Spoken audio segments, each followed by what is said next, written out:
freaking first cut. Golly. Welcome to the First Cut Podcast. I'm Rick Gehman, and this is your Palmetto Championship recap episode. And joining me to break it all down, that's Greg DuCharme. Greg, hey, buddy. Hey, what's going on, Rick? Not much. That was, we were doing our first look for the U.S. Open a couple of hours ago, and I think I was a little bit stuck in the mud of how that tournament was going to play out. And while it might not have turned out perfectly for everyone, it was at least exciting at the end. I didn't know what was going to happen. Right. That's the thing is you felt like Hadley was going to win in spite of his play. You just kind of felt like there was no other, like he couldn't possibly give up this lead. It couldn't, and nobody really charged. Higgo shot 68. There were a couple of, but it just felt like he was too far back for the charge to really count. Pelt kept making, he hit some great shots, make a couple mistakes. When he got near the lead, you just felt like Hadley was going to fall into it. Yeah, and it was just too much for him. And all of a sudden, Higgo, who we talked about a little bit earlier in the week, he was an interesting guy in DFS and everything. But all of a sudden, he's your winner. He led for 1 second of this event, but the most important 1 second, the last one. Right. You never thought he was the guy. Because it felt like normally when a number is posted in a PGA Tour event, it's rare that it's good to post. Correct.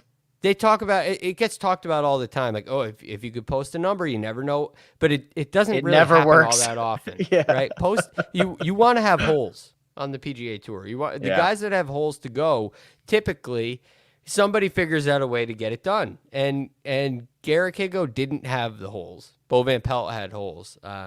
And Harris English had holes, and Chesson Hadley had holes, and you figured one of them would be able to cross the finish line and get it done. But hey, he posted, and everyone fell around him. It worked. Posting a number is the biggest scam on the PGA Tour. Never works. Don't worry about posting. Just keep firing, going low. Maybe a major. You might see that something like a like US that next week. Next week, yeah. But really, it doesn't happen that often. It really doesn't. It really doesn't. So usually it's some of the guys in the last couple of groups. We do have Kyle Porter on the schedule for this evening. He is finishing up some writing obligations, probably be with us momentarily. So we will march on, Greg. And before we jump into the results, plenty to talk about, but let's talk about the course. This is kind of a weird situation for Congaree. It's a newer course. It's only 4 years old. It has this different type of vibe to it, and it's hosting a one-off event. So it's not like we're necessarily expecting to see it again anytime soon. But after what you saw this week, is this a place that, as things open up, could we consider going back to this course? I think you could. I think the weather didn't do it justice the way we kind of expected. We didn't get a lot of what we expected on Sunday because of the rainstorm. And maybe that's a time of year issue, but we kind of expected the ball to be on the ground a little bit more, which it was running in the fairways. It was definitely moving in the fairways, but it wasn't really moving on the greens all that much. And it makes it, when a course is designed for the ball to be on the ground, you got to leave space. It's like Kapalua in Hawaii. Although it's way more hilly, it's not a great comparison. But Kapalua is designed for the ball to roll down the hills. And if you need the width, you need an 80-yard wide fairway so you can hit it to the right half and it ends up in the left half. You can keep it in the fairway that way. And Congaree has a similar kind of design philosophy where you need that width in order to allow a shot to kind of hang in the fairway with all the roll. And when you lose some of that roll because of weather, it gets a little bit less interesting. You don't feel like there's a really challenging tee shot up ahead. You don't feel like it's really challenging to hit a green because the ball's holding a little bit. So all of a sudden, it looks like the scores weren't all that great today, but it looks like it's bad play more than, wow, this is a really tough test. I think what I like is that if you're not in the fairway, you're at the mercy of anything that might happen to you. Right. It might be a nice, clean, sandy lie or hard pan with an angle, or you might be just absolutely cooked, no chance, wispy stuff. I like the randomness aspect of it. And I don't know how much that played into this fairly random leaderboard that we ended up getting, but I do like that you're kind of at the mercy of the course. And I can see someone just popped in on us here. That right there, that's Kyle Porter, KP. Welcome to the show. What's up? I love what you guys are talking about right now. I'm just going to jump in because I was reading an article by Andy Johnson, who runs the Fried Egg, and he's big on course architecture. I'd love to just listen to him and Greg just, chop it up about courses. But he was talking about how with a lot of US Open courses, the rough is thick and it's long, but it's very predictable. And the unpredictability that you get at a place like Congaree is maybe more interesting. It's not necessarily harder, although it can be, but it allows more guys to have a chance, right? When it's thick and long and Bryson's just trying to hit it as far as he can, you have those guys, the longest guys, have a disproportionate advantage compared to a place like Congaree where they might get flyer lies, they might get and the shorter guys have an opportunity to catch up with them, where if you're hitting a 4-iron out of long rough at Torrey next week, you got no chance. I mean, you're not going to be able to do that. So I think it makes a place like Congaree, to me, it just creates a more diverse leaderboard than maybe you get at the U.S. Open next weekend. When you get to the U.S. Open next week, you'll see certain holes will have really long, like left of 12 will be really long, and you'll hear the line. Brutal. This is the thickest rough on the whole property. This spot here, left of 12 or whatever. I'm just making up 12, but that tends to happen. And at a place like Congaree, Pinehurst, very similar. You don't really get that. So a miss to the left of a certain hole, they're not all created equal.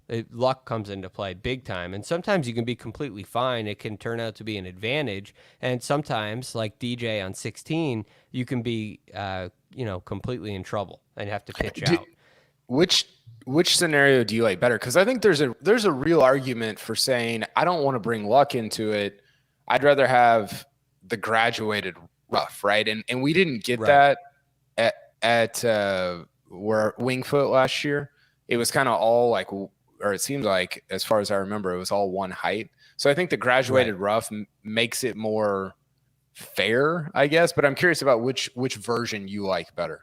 Greg, before you jump into that, because you're the one most well equipped to answer that question, I want to throw this one at you as well. Because what I understand, that graduated rough, which I think is a brilliant idea, is like an absolute nightmare to try to execute. And places don't want to try to do that. But in theory, I like the idea. But from what I understand, and maybe you can enlighten us, it is incredibly difficult to do correctly. Right. You got to adjust. I mean, adjusting the height of a mower may not be that big of a challenge, but you got to measure. You got to measure. And these things aren't straight line. You're not mowing in straight lines, right? You got to. There's a little bit. It's like of when you get a involved. haircut and they have to blend it. Like it's not just one buzzer, one next buzzer. Right, and you got to go around with the contours of the holes, and then there's something, and it's, who on your staff is spending that time cutting the rough? You typically won't have your very best maintenance guy mowing the rough. It's typically an easier job. It's less important. There's more room for error. So that's another issue. But here's the thing with graduated rough and rough in general. When you have no spectators, like at Winged Foot, it's very uniform, very fair throughout the entirety of the property. But when you add spectators, think back to the 2019 Farmers when Mark Leishman hits 3 fairways on Sunday and wins. He was missing fairways big. And it almost turns into the bigger you miss, the better off you are. You get penalized the most for missing the closest to the fairway. So the concept of graduated rough, I understand, but the penalty seems backwards in a way, which kind of bothers me. You don't get that at a place like Congaree or a place like Pinehurst. But there is, at the same time, that element of luck, which I'm not a huge fan of. It's just there's this one problem with rough where the bigger your miss is, the more of an advantage you actually can get, depending on how many trees there are. Brings in a whole different conversation, very important element of the conversation. But so I guess long and short of it is you're going to get luck to some degree, no matter what, when you're off the fairway. I would say I prefer a more traditional rough where the miss left at 12 is really bad, no matter what. You're not going to get that lucky break. Because the difference between pitching out and being completely fine is just such it's a really wide difference at a place like Congaree. So I guess I'd lean slightly to the rough. This diverse leaderboard that Congaree produced, eventually the man at the top won Garrick Higgo, who KP, I've got so many little nuggets, I don't even know where to start here. Let's go with this one.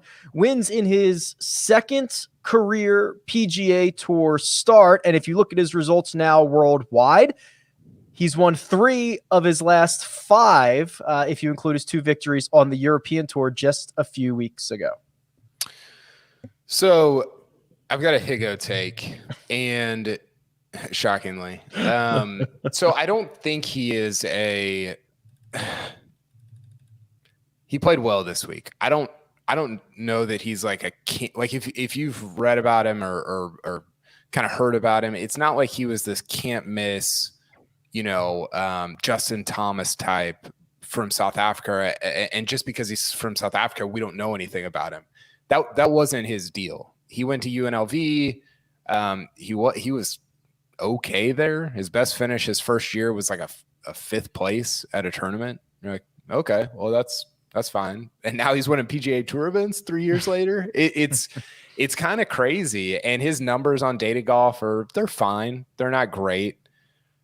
But here's the thing about him that I love, and this is where I think the way that we view golf melds with the way that Mark Illman views golf. God, I'm so glad he's not on here to talk about I know. this, I was thinking about that. Higgo, this is Higgo's 49th OWGR start. So his 49th event at an OWGR event.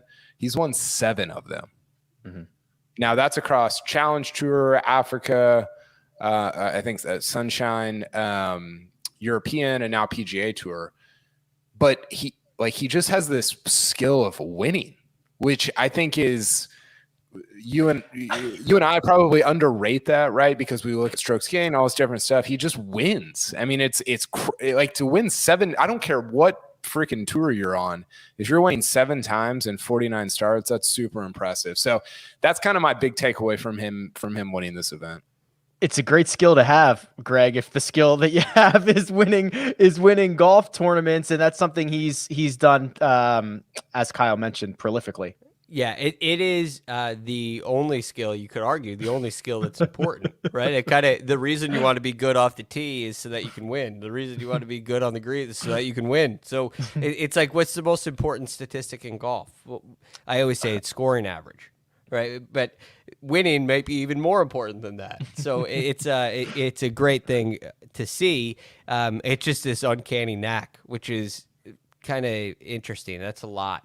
It's the most important stat on the PGA Tour is the official money list. That's the most important one. Yeah. Well, maybe it's FedEx Cup points. FedEx Cup points. Yeah. So a couple other good nuggets here. Obviously, this now 2 starts in, that was easy. Able to secure his spot on the PGA Tour through 2023. The last golfer to win. So he entered the final round trailing by 6 strokes. That's the largest comeback with 18 holes to play on the PGA Tour since Bubba Watson did it at the 2018 Travelers. And KP, we were talking about this, I think before you went on, and maybe this was a benefit to Higgo. He just kind of was there as everyone melted down around him. He was in the lead for one moment. It was the moment the golf tournament was over. I don't know if it was beneficial or if it would have been a different result if he was out front trying to hold on to this thing, but it just felt like he was the one pillar as everyone else collapsed.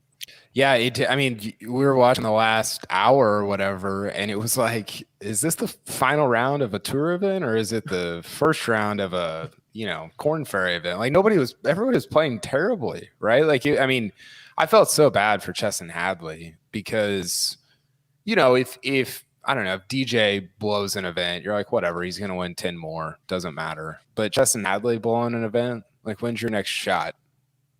Is it in 5 years, 5 months? I don't know, and so it was strange. I don't think that, it doesn't cheapen. He still won, but again, like and it kind of plays into what I'm talking about. This skill of like, you're the one that's up after 72 holes, not 70, not 75, but 72. And I think that is, maybe I'm giving too much credit there, but I don't know. It was this, he played the back nine great too. He was flawless over the back nine. Shot a 32, I think, on the back to win it. So it was some bad play all around, but great play from Higgo to win it. All right, we can do the Mark Immelman victory lap for him here. He was basically all in on Higgo this week. Also, I think we've got to find, there it is. If you're watching on YouTube, as producer Jacob mentions, some events you get to shake Jack's hand after winning it, but more importantly here, you get Mark Immelman on the scene, dapping up Garrick Higgo on the range as he finds out he is victorious. A very cool moment here. You hate to see an objective journalist just playing favorites here. It's just tough to watch. You got to get that camera shine. I don't blame him for this. No, I'm kidding. It's great. It's very cool. I think it's interesting because a lot of those young South Africans, like they know the Immelman brothers, they know Trevor, they know Mark, they've been around and I'm sure, mentored and kind of cared, taking those guys under their wing. I read an article on PGAtour.com by Ben Everill talking about, it was a quote from Trevor Immelman talking about how Higgo reminded him personality-wise of Phil Mickelson. So I think that there's obviously a nice kinship there among the South Africans. I'm just glad Mark's not here to chirp about his low South African bet, which he made on Tuesday. I'm sure by this upcoming Tuesday, we will talk about this again. Don't you worry about that. But one final thing that we got to give props to Mark on here, Greg, is I don't know if you remember this. Before the season started, we played this little game. And one of the things that we did is we tried to pick a golfer who was currently at the time outside the top 100 in the world who would make a big move. I don't remember how we defined it. Into the top 25 is probably how we did it. I remember I picked Harold Varner III. That's not working out so great. Yep. But Mark went with Garrick Higgo, and 3 wins later, Higgo is going to wake up Monday morning as the 39th ranked player in the world, and now full PGA Tour status. This is obviously, it goes without saying, a huge moment for his career. It's such a risky play because he's not a PGA Tour member. I went with Taylor Gooch, who is going to have PGA Tour starts, and he hasn't made a huge move, but he's going to have PGA Tour starts, so he has a really good chance of getting into some WGCs. He's got there's a really good avenue for him to make a big move. If he plays well, it's going to be on the PGA Tour. It's going to yield a lot of World Golf Ranking points. For Garrick Higgo, the risk in that pick by Mark is the guy's going to end up on the PGA Tour, basically, or he's going to have to win, and he has done both. So, both of those things. Extremely impressive and just extremely risky. So kudos to Mark on that one. The man who entered the day with a 4-shot lead, his name is Chesson Hadley. He shot a 75 KP. It was low lighted by bogeys on 16, 17, and 18. This, to me, I described to Greg before we went hot, was like a slow motion car wreck. It was it felt like it was coming. There wasn't enough time to stop, and it just was a matter of time before he bled all of these strokes back. He just never looked like he had it over the final stretch. No, and his tee to green play was awful. I think he was, last in the field in approach shots on Sunday, or second to last, something like that. I don't know what the final number was. 68th. He lost 4.6 shots approaching the green. That's that's the worst. There was nobody worse. That is, guys. He hit 4 greens. Well, and here and I didn't know that was going to happen. I wrote a little bit about how like this is why we talk about when guys are leading a field in putting on Saturday night and they're winning the tournament.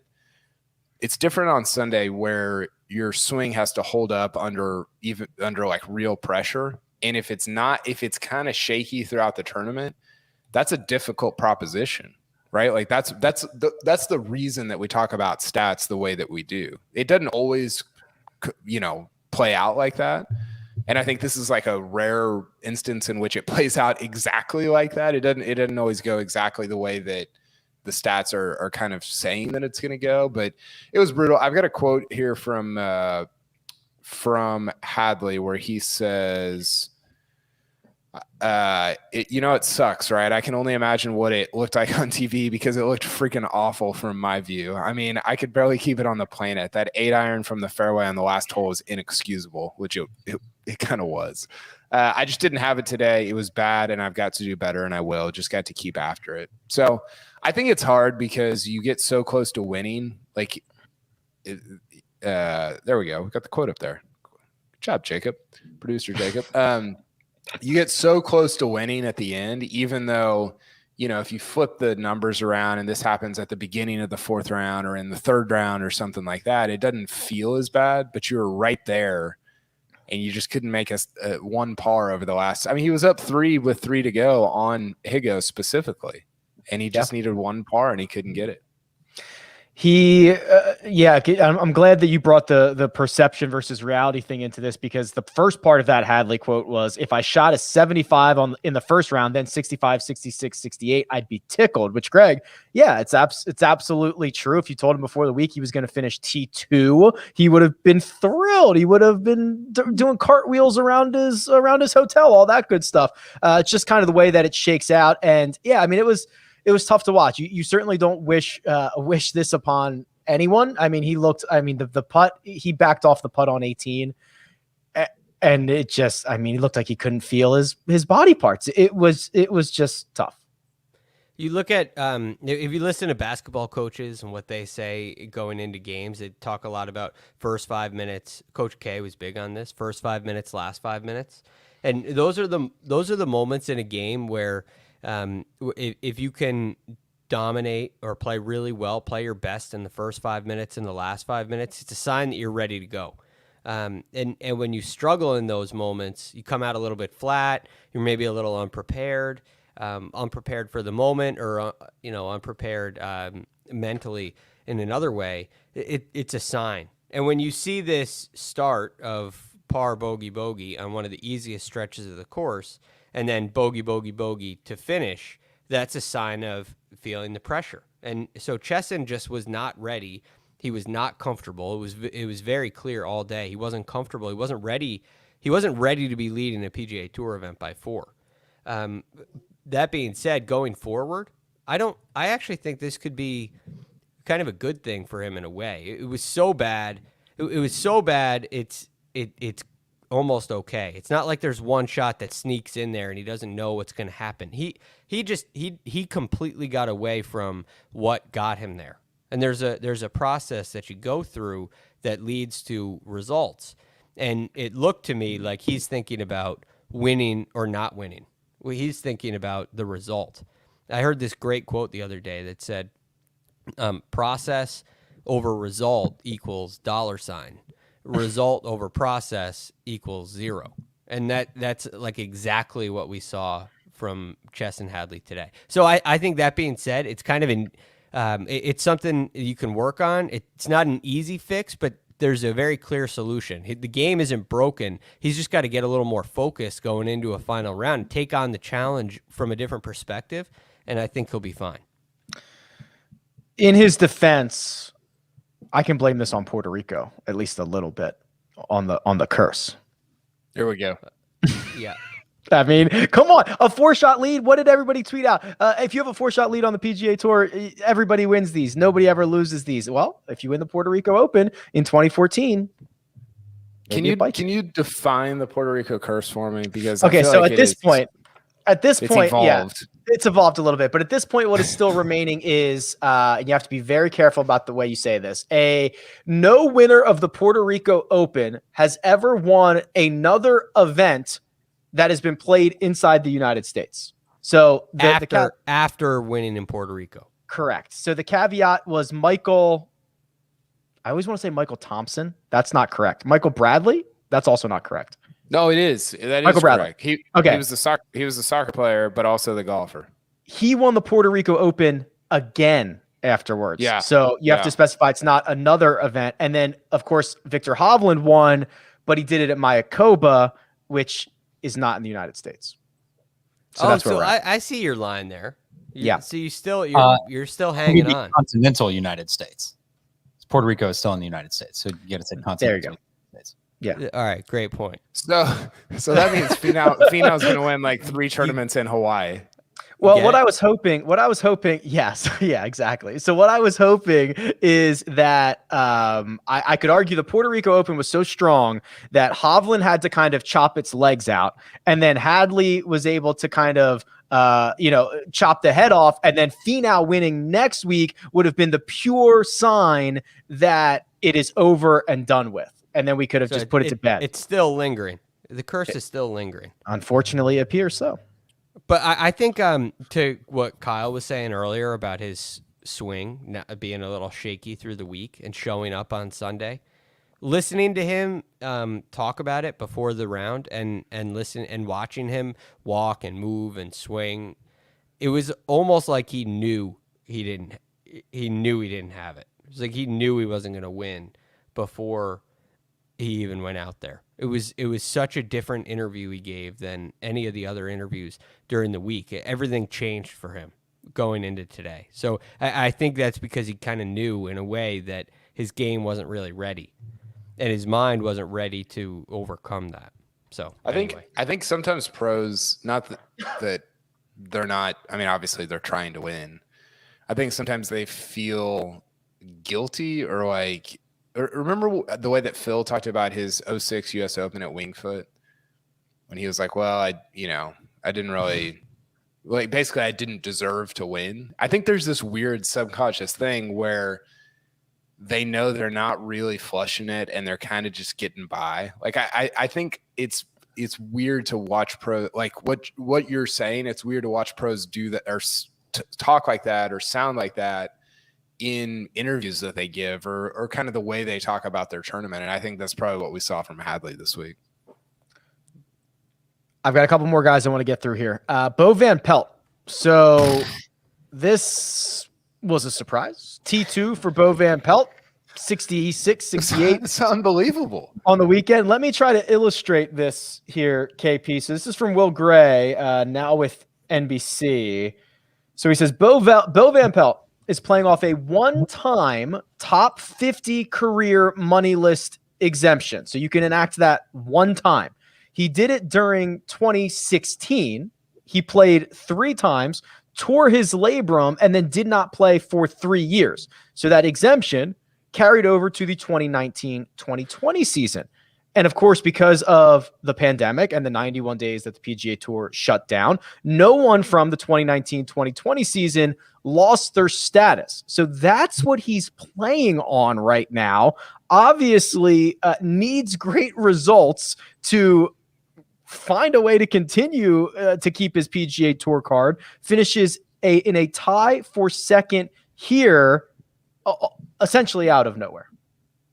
He was 500 to 1. I mean, he was more than double what Phil was to win the PGA. Think about how crazy that. He almost won this. Like he needed to take 3 strokes from 195 yards on the 72nd hole to get into a playoff, and he took 4. Right? He was 195 out. He needed to not get up and down. He just needed to take 3 strokes, and he hit just a horrible bunker shot. After his approach landed short, he was awesome. I mean, he hit the ball really well. I got a great quote from him too. I found it after the round. He said, so he had this weird thing over the last 5 years where he had multiple shoulder surgeries, but then, and they mentioned this on the broadcast, he had a rib taken out to kind of alleviate. I don't really know I don't know how that works. His doctor called it a unicorn event or a unicorn injury or something like that. So he had this great quote that was actually reminiscent of what Phil said after the PGA.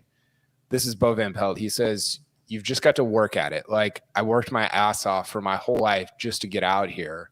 And I just needed to work a little harder. I think I didn't appreciate how hard it was going to be when you don't do anything competitively for 3 years, like stuff that we just did naturally because I did it every day. I had to start over. I thought it would kind of take back up and be where I was. And I wasn't going to be that way. It was just hard work." And I thought that was really, he's 46. He doesn't have to grind. He's made a ton of money. I mean, his top 50 money exemption was how he got, was essentially why he was in this tournament. So, I thought it was really cool. He's a good dude. I've gotten to know him a little bit just through Oklahoma State stuff. And he's just somebody like Charles Howe that just loves golf, and he's obviously very good at it. And so it's cool to see him playing well again. I'm just scrolling through his OWGR page here, Greg, and by my count, since 2016, so that's 5 years ago, he's played a total of 40 events. He's missed the cut in 28 of them. He doesn't have any top 10s. This is a true. I like that. I like KP's take. Like, he doesn't have to grind here. He's in the top 50 of the money list, but the fact that he is, it's kind of cool. I completely agree. We look at what the PGA Tour player does effort-wise based on dollars that they've earned, as if everyone who goes to the PGA Tour goes there because they have to. But the truth is, nobody has to go play on the PGA Tour. You don't have to at any point. You could be a teaching pro, do what we do, get into the meet. There are so many things you can do in the game of golf, but you love to play, so you do everything you can to make that happen. And it's risky and it's expensive, and there are a lot of reasons why you shouldn't try to play professional golf. But the guys that can, they really relish the opportunity and they appreciate it. And I think that's what you're hearing from Bo Van Pelt when you listen to that quote that Kyle read. Like, I'm not working at this because I have to put food on the table. I'm working at this because I love the game. So it is great to see him back playing well. He's got a great swing, and I enjoy watching him. And again, I kind of felt like he really could have won this thing. Every time he sniffed the lead, you could tell he got a little uncomfortable too. Seems to be the theme of this tournament. He was not alone. Right, yeah. He was not alone. You make eagle, and then all of a sudden it goes. Your tee shot on 13 goes immediately into the trees. You make bogey there. You get yourself. You're at 11 under, and you're right there with again a chance to. You're just getting closer to the lead with what Chesson's doing, and you completely block yourself out, and then leave your pitch shot, leave an impossible pitch over the bunker at 16. It was just kind of like disappointing the way you're there and you should win, and then no, you don't. And again, it's just that moment, those moments down the stretch when you haven't played in 3 years, you haven't contended in 5 years or more. It's uncomfortable. It's a lot of pressure. It means a lot, and so it's hard. And I'll be interested to see if this kind of play continues for him. Greg, you make it sound like anybody can do what we do. If you have if you know the game of golf, Bo Van Pelt isn't anybody, right? These guys they're real golf fanatics. I think Bo Van Pelt has a podcast, by the way, so he actually does do what we do. Oh, he does. I think so he's doing both. Okay. Now he's trying to take our jobs. What are we doing? Yeah, that's the better question. Producer Jacob might need to look that up for me. I'm pretty sure he has a podcast because, he does a podcast with somebody else. It's called, I don't know how old this is, so don't quote me on this, but it's called Both Sides of the Ball. PGA Tour veteran Bo Van Pelt and golf writer Farrell Evans tee up thoughtful conversations about golf culture and everything between on their podcast. Last episode, May 28th. So active rival. Thanks for promoting on the show. Oh, sorry. Well, I was trying. Listen, he was trying. We were trying to schedule something for me to go on there, so I'm trying to cross promote here. I'm trying to get us into every market possible. Now I'm gonna. I like it. Rabbit hole. Okay, quickly here, gentlemen. Dustin Johnson. I don't know what I watched this week. we handed him the tournament on Friday evening because he opened up 65-68, even with a double on Friday on 18. He had to finish his third round on this morning, Sunday morning, in which he bogeyed the hole he played this morning, 18. And then after all that, as he got to like 12 and 13 on Sunday, I thought he might win the golf tournament. He was 10 under. He was one shot off the lead. He was charging. He makes triple on 16. KP, what did you see? I'm somehow both more and less convinced that he's going to win the U.S. Open than I was a week ago. I don't know. I don't know what I saw. I mean, the triple was like, first of all, whenever he got to within one, I was looking around, and there's not. I mean, we're grinding over this stuff. There's not a ton of like golf Twitter and different people watching, and I was kind of like, how is this? How does he have a chance to win the tournament? Like after he bogeys one, you're like, oh, he's, I joked on HQ. I was like, he might withdraw and just head out to Torrey. And then he's well done. That's a good take. And then he's within one after 12 holes. It was, I don't know. I guess I'm encouraged, but only moderately so going into the U.S. Open. He's not been very consistently good so far this year. And while the result and the numbers were better, it's not the type of result that you're like, oh, I'm feeling him winning Torrey Pines, even though he very well might do that. What'd you see, Greg? Oh, man. I'm definitely more optimistic than I was at the beginning of the week. There's no question about that. But Dustin Johnson, you got to feel like he should have won this tournament from the beginning. Like from Thursday, Wednesday, last Sunday, whenever we talked about this first, to about an hour ago, Dustin Johnson, maybe an hour and a half or 2 hours ago, Dustin Johnson should have won this tournament. Like at every step of the way. This was his to win. You have everybody melting around, and you're playing great. But anyway, all that happened this week is he made two big numbers that kept him away from winning. He made a double on Friday on 18, and he made a triple today on 16. And if he doesn't do that, he wins.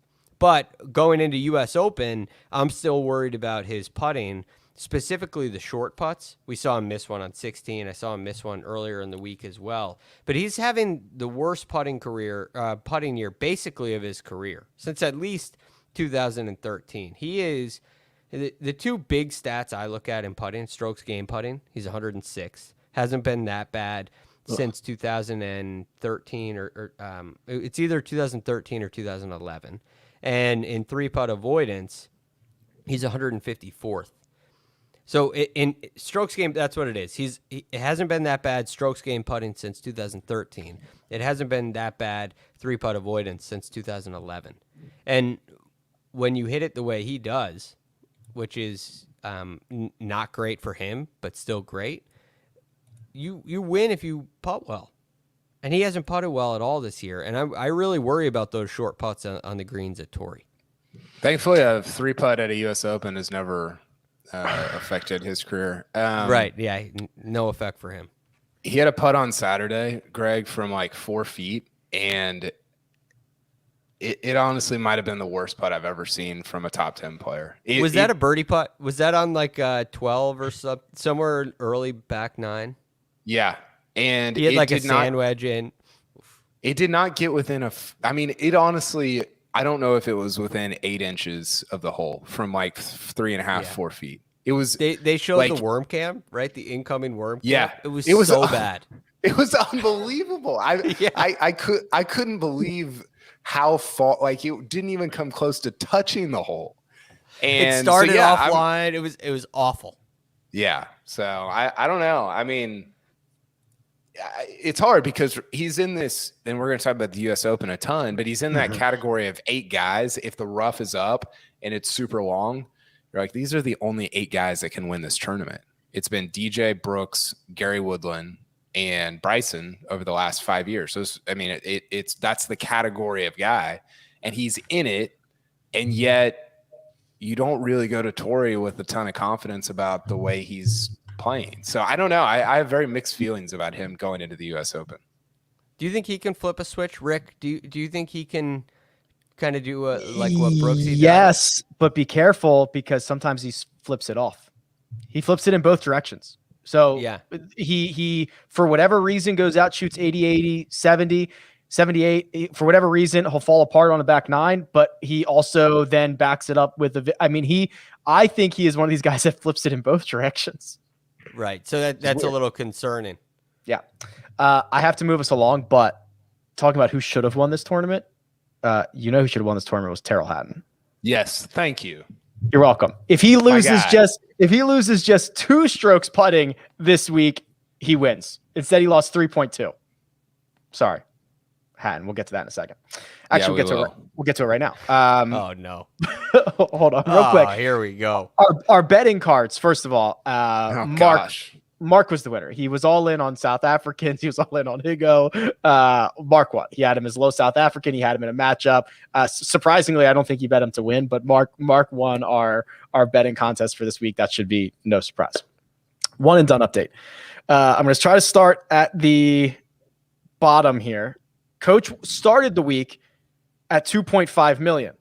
He remains there because he took Keith Mitchell and it got him $0. I feel bad. I feel bad for Coach at this point. Like I also got $0, but I just feel bad for Coach at this point. Jacob, 3.7 million is where he started the week. He went with Lucas Glover, the ambassador at Congaree, feeling all the good vibes. Missed the cut, $0. Producer Jacob still at 3.7 million. That leaves us with Greg. We'll go to you. You started the week at, I can't do math, 6.7-ish. You got 56,000 from Ian Poulter, who played well for the first couple of rounds, was hanging around, finished T25. Yeah, I'd rather have a tied second. But, it's another good week for Ian Poulter. He's playing really well, playing nice golf. I'm happy with the pick. I just wish it went a little better for him over the weekend. I also had Lucas Glover. I stayed 8.2 million. Mark took Brooks Koepka, burned Koepka for $0. He stays at 7.9, which leaves you, Kyle Porter, as the big winner of the week. You move to 7.3 million. You are now within striking distance of both myself and Mark, and you are creating ground between yourself and Greg. And the only consolation that the rest of us get is that it wasn't a solo runner-up. It was a T2 and a 1, 2, 3, 4, 5, 6-way tie, 411,000. Yeah, I think he got less than. I mean, I've had guys finish like 7th and get more money than Haddon got. But yeah, I mean, it was frustrating because he was. I think he finished. Did he finish first from tee to green? I think he did. I think he had to have, right? Yeah, he finished first. No, he finished first right ahead of Hudson Swafford. Correct. Yeah, first. By those got like a pretty significant margin over like the rest of the field. And he kind of started making. Yeah, I don't know. Real quick on Mark taking Brooks. Brooks is impossible to take. Like, where are you going to take him? You're going to take him at the. I mean, Rick and I are about to have to labor over this next week because you can't take him at a major because you can't trust him. You can't take him at a major because there's so many other guys that you trust more. But a major is the only place you should take him because he does stuff like this where he misses a cut because he can't putt or he doesn't want to putt. I don't know. He looked he was sitting on every tee box on every tee. Like, I know it was hot and swampy in South Carolina and they had to wait a lot. Every time I looked at PGA Tour Live, he was sitting on a tee marker. It was driving me crazy. But the top of this board is getting pretty interesting between us three and Mark. We're all within 1.5, I think? Yeah, and what next week will be like 2 million to the winner. So yeah. So it's things could change. Yeah, things are moving quickly for Rick at the top. I've whiffed like 8 weeks in a row, and also I have been saving. Here are the 2 names I've been saving for next week: Bryson and Brooks. Aren't I thrilled about that? Like, me too. What am I gonna do? This is craziness. Let's talk about this next is this is your prevent defense. Before we do, I got to take an ad break first. But before we do, two different guys got their tour card today, which I think is pretty cool. We talked about the first one. That is, of course, the winner, Garrick Higgo. But Mito Pereira got the Battlefield promotion on the Corn Ferry. He won this for the third time this year. And I think back-to-back weeks. I think he won last week or the week before, too. So that to me is when you can win 3 times in the year on the Corn Ferry, get the Battlefield or Battleground, Battlefield promotion. Battlefield. That's impressive stuff. Can we get Zalatoris a card yet? It's unbelievable. Don't do this to That me. is He's ranked like 20th in the world. Everybody's got a card but this kid. Yeah. It's hard to imagine if you're like if you're designing the method to get on tour, right? Considering world golf rankings and everything, it's hard to imagine that there's a path to do what Zalatoris did, to not have a card and be ranked where he's ranked. And it's amazing. It's a perfect storm because normally, I mean, his jumping off point was the U.S. Open, which happened at the beginning of the season instead of where it would normally happen, which is at the end. And so if you jumped off theoretically of the U.S. if you qualified and then that was your jumping off point, you'd be like, okay, whatever. We've got a month or two until the end of the season, and he gets up there anyway. But it's really a perfect But he also storm would have gotten it through the Corn Ferry Tour. Like he won the Corn Ferry Tour last year. But there was no again, nobody perfect moves storm. on. Yeah, Right. exactly. It's crazy. All right, gentlemen, we are officially going to say goodbye to the Palmetto Championship. We are going to usher in U.S. Open week with a quick little first look. But first, we're going to take a quick break and hear a word from our partners. And we're back. Just like that, I've declared it U.S. Open week. We are now open for business. Torrey Pines is the spotlight. And gentlemen, oh boy, this board at the top, Greg, you see, and myself did a little bit of a first look earlier to kind of talk about the course and maybe a little bit of the pricing. So let me start with you, Kyle, because I don't know what to do here. We've got a ton of huge names at the top. Jon Rahm, now out of COVID protocol, is your favorite at William Hill. He's 11-1. Dustin Johnson is 14. Bryson DeChambeau and Brooks Koepka are both 16-1, and Jordan Spieth is 18-1. It seems like there are simultaneously questions about all of the top players, but they've all played well enough recently to at least make you want to nibble on them. Nibble on them. That's a funny way to put it. I'm so pumped. I love major weeks. I don't think anybody loves major weeks the way that I do. I am so excited for the U.S. Open. I'm excited to get out there. I've never been to Torrey. Bryson's going to win probably by 5, just like he was going to win the Masters by 5. Never been to Torrey? No. Never been. God, you are in for it, dude. It is so good. I've never been to San Diego. I'm so excited just to get out there. I'm pumped. I'm about to drive and just meet you there and just hang outside on the street. I'll just look in from. It's amazing. So I can't wait. I love the U.S. Open. I think it's going to be such a blast. I think there's so many. I was doing storylines earlier. We're going to post it on CBSSports.com on Monday. There's so many really fascinating storylines. I mean, we don't need it. We'll go through them all at the beginning of next week. Looking at the board, I think Bryson, of the guys you mentioned at the top there, is the only value. I don't like Spieth here. DJ, I don't know what to do with him. I think Rahm is value. I wouldn't like him at 7 or 8 or 9. I think when you get to the 11, 12, 14 range for him, I think I'd like him at 12 or 14 better than 11. But Rahm and Bryson are the only two guys there that I think have a lot of value.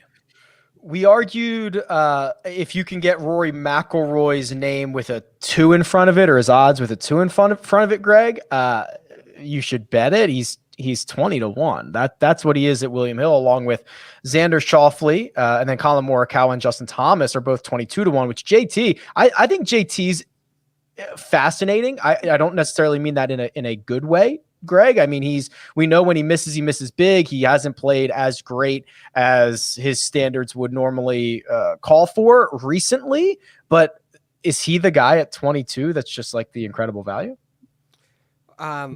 No, I don't think so. I just Fair enough. watching him play the last time he played. Now, look, it's very possible, maybe even probable that he's gotten these things figured out. But what I saw out of JT in his last outing, I can't even think of where this was. It was after PGA. Memorial? I don't remember where he played. He played the Memorial. Yeah, Memorial. I mean, he was blading wedge shots, like the iron play, the wedge play, the typical. It was so unlike JT. It was really bad.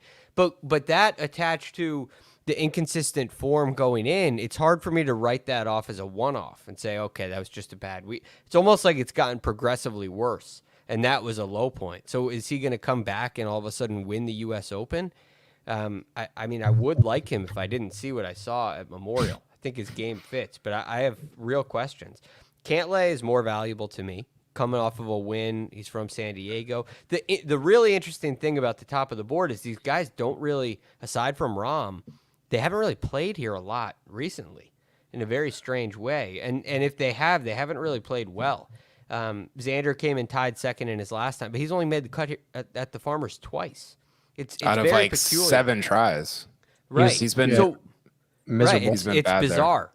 Rory is probably the guy with the best, aside from Rahm, the best history here. He just his started worst finish is playing it. T16. Recently, and he's played well. I think it's like last 3 years Right. he's played it well. Yeah. I feel like people are going to do this thing with Rahm where everybody's on it. It just seems so obvious, right? Oh, Yeah, it's U.S. like too good to Open, be true. Rahm, San Diego tour, all the coming out of COVID, like he's all like everything is pointing directly toward him. And usually it doesn't go like that, right? Maybe it will Right. this week. I don't know, but it seems almost too obvious of a pick. And maybe that's maybe I'm the idiot. Maybe I'm dumb for proposing that, but I don't know. It just doesn't. It seems too straightforward. This is what I said on our preview, Kyle. It was like the one thing that makes you question Jon Rahm is it's just too good to be true, and sometimes players know that too. All the reasons why we think he should win, he thinks he should win. Probably even his feelings are probably even stronger in that regard, that he should go out there and win this event. So that's a lot of extra pressure for a player. There's a big difference between saying, all right, I have a chance to win and I should win.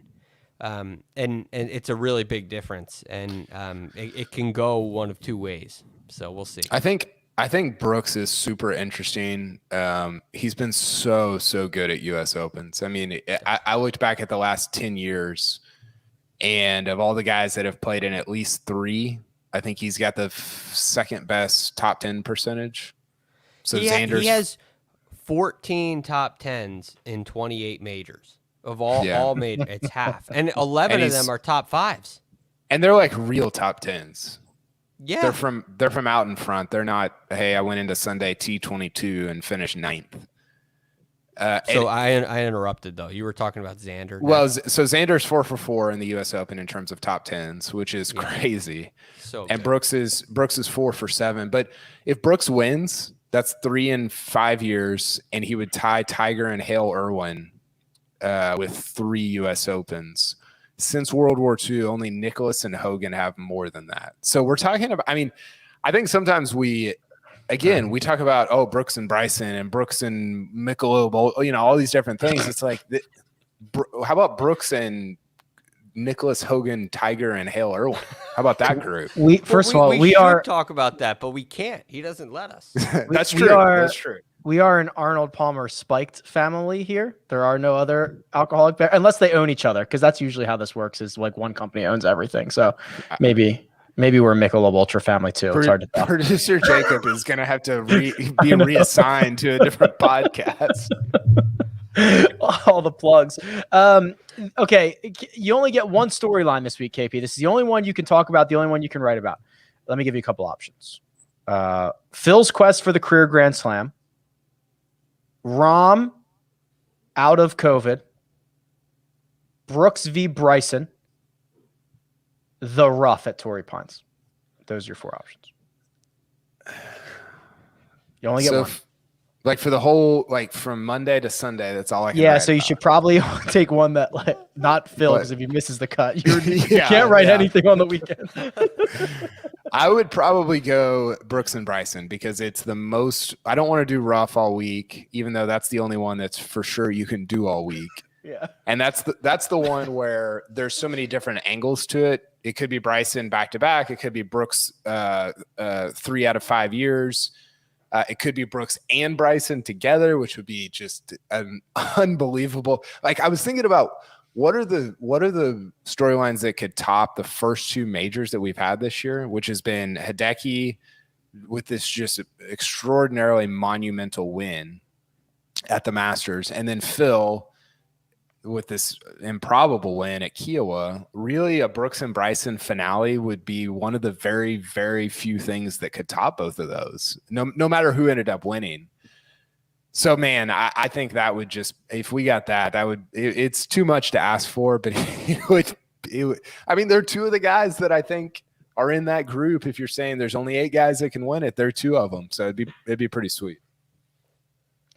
My goodness. We are in for it, Greg. I'm on record by saying, and KP, I can't wait for you to get out. When do you get out there? Tuesday. Okay. Tuesday morning. I'm on record, Greg, as saying if you put a landfill on the plot of land that Torrey Pines is on, it would be beautiful. Like it doesn't matter. The fact that there happens to be an iconic major championship course on that plot of land, like it's just chef's kiss. Yeah, it's amazing. It really, the scenics are beautiful. And from what I've heard, not only from you, Rick, but from others who have been there, that the TV just doesn't even do it justice. It's it does not. So I think you're in for a treat, KP. And by the way, I think the rough special that you could write, I mean, you could talk, it could get really interesting. You talk about the rough left of one, the rough right of one on Tuesday, the rough behind one green. You could go really deep and say on Wednesday, the rough's still growing. They're going to graduate it. There's a lot there. You could be the rough guy. And if there's a Reed controversy again, we would have to go to you because you're the guy on who just wrote about rough left of 10. You're that guy now. I hope there's a Reed controversy again. We might lose Brian Harmon in the rough. I have a question for Kyle. Are you concerned you're not going to get there Monday to be the first person to drop a video of dropping the ball in the rough like someone else does on Monday of US? He's already late. That's now happened Thursday of Congaree week. Well, Xander did it, didn't he? Yeah, he created the content himself. Yeah. Yeah. Yep. These guys with the pip are taking our job. Yeah, seriously. No, I'm pumped. It's going to be an awesome week. Think about I know I mentioned the winners, but the last 5 U.S. Opens, ever since Keimer ran away at Pinehurst, that one wasn't that interesting. But DJ, Brooks, Woodland at Pebble was cool, and then Bryson at Wingfoot. I mean, they've been awesome. Like they've been really just fascinating. You major didn't even mention championships. Chambers Bay. Oh, I forgot. Spieth at Chambers Bay. I was thinking that was thrilling. Yeah. Spieth doesn't have a chance here, does he, Greg? I would never say he has no chance because he does things like coming third at the PGA when he's got no form. He knows how to score, but it's a similar course, right? It's not a similar course, but in terms of the way it could be set up, Bethpage and Torrey, I think you could kind of compare similarly. You can look at them and say, all right, there's 10 guys who can win here. You were saying 8. It could be that number. It could be 10, 15. There's a limit because it's so big, just like Bethpage Black. And Spieth doesn't seem like he should be one of them, and then he finishes third, and you're like, I don't understand. Right. And he's had no form then. None. Zero. I'm gonna talk myself into this by Wednesday. No. I wouldn't give him no chance is all I'm saying, but I don't give him a very good chance. He's not a guy that I like. I feel like he's kind of not feeling great about his swing right now. I don't know. The problem with my anti-Rom thing right now, it's too obvious. I don't like anybody else. I don't really like Rory. I don't love DJ. I'm kind of out on JT winning this week. Cantlay just won. Morikawa, I don't know if he's long. I don't know what to do. Xander doesn't win a lot. It goes on and on. everything's pointing at Rahm. I guess Bryson. You could argue Bryson, but I don't know. It's going to be really, really intriguing. I'm pumped for it. Last 6 years, minimum 50 rounds. Best putter on POA. Any guesses? Because this guy's going to probably win it. Say it again. Last 6 years since the start of 2015, minimum of 50 rounds. Best putter on POA. Jordan Spieth. It's not a bad guess, but no, this guy has won at this golf course before. P. Reed? Patrick Reed. Oh. Patrick Hey, it's a Reed. short game. It's been, if you look at the Farmers, I can't wait to get into this because it's a short game course. It's a short game course, but will it be for the U.S. Open? I don't know. We only have one sample size. It's just going to be great. I can't wait to talk about how it's only the long hitters and that it's Spieth, Reed dueling it out. And I mean, seriously. But the board from 08 is weird too. Like it's got a bunch of. It's kind of like the Kiowa board where you're like, I don't understand what the through line is on some of these guys. You know, so we'll get into it all next week. Eagle and stuff. Last thing, they're definitely gonna put the Sunday pin in the Tiger spot, right? Like 100%. Okay. Yeah. As long as they don't put it in the Kyle Stanley spot. Oh my gosh. What is wrong with you? That was a homicide. Oh my word. Every like 5 months, Greg just like destroys someone or something. I did not see that coming. Yeah, it's usually, and he also has this thing with Kyle Stanley too. Yeah, he's remembered every shot Kyle Stanley has hit like in his entire career. It's been amazing. He's got an amazing career. All right, I think you should write about it, Kyle. That might be your U.S. Open. Don't put this on me. Don't put this on me. That'll do it for our recap episode for this week's Palmetto Championship. It is now U.S. Open week. We've made it. Let me thank producer Jacob. He does all the hard work behind the scenes. That right there, that's Greg DuCharme, who you can find on Twitter at @TheRealGFD. That's Kyle Porter, who will be on site at Torrey Pines, the South Course. Oh, gives me goosebumps. You can follow him on Twitter at Kyle Porter CBS. You can find me at Rick Run Good. This has been The First Cut, and we'll catch you next time.